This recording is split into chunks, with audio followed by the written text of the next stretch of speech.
40 కోట్లు నిధులు దుర్వినియోగం. అధికారంలో ఉన్నన్ని రోజులు రాష్ట్రంలో క్రీడలను అస్సలు పట్టించుకొని వైసీపీ ప్రభుత్వం ఎన్నికల ముందు మాత్రం హడావిడిగా ఆడుదాం ఆంధ్ర అంటూ నిర్వహించింది. ఎన్నికల కోసమే ఈ డ్రామాలంటూ అప్పట్లోనే విమర్శలు వచ్చాయి. 40 కోట్ల అంచనాతో ప్రారంభమైన ఆడుదాం ఆంధ్ర పూర్తయ్యేసరికి 100 కోట్లు పైనే ఖర్చు తేలింది.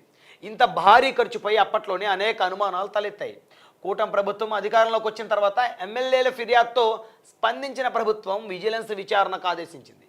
విచారణలో విజిలెన్స్ అధికారులు 600కు పైగా ప్రాంతాల్లో వందలాది మందిని విచారించారు.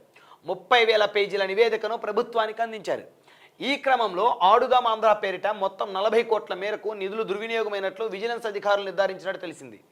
కొన్ని జిల్లాల్లో గ్రామ స్థాయిలో క్రీడలకు 10,000 కేటాయిస్తే తమ సొంత నిధులు మరో 10,000 ఖర్చు అయ్యాయంటూ మొత్తం 20,000 ఖర్చు చూపించారు.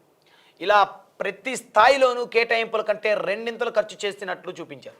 చివరకు కలెక్టర్లపై కూడా ఒత్తిడి తెచ్చి అదనంగా ఖర్చు చేయించారు. ఆడుదాం ఆంధ్ర ద్వారా ఎన్నికల పబ్లిసిటీ కోసం ఆయా వస్తువులపై జగన్ స్టిక్కర్లు వేశారు.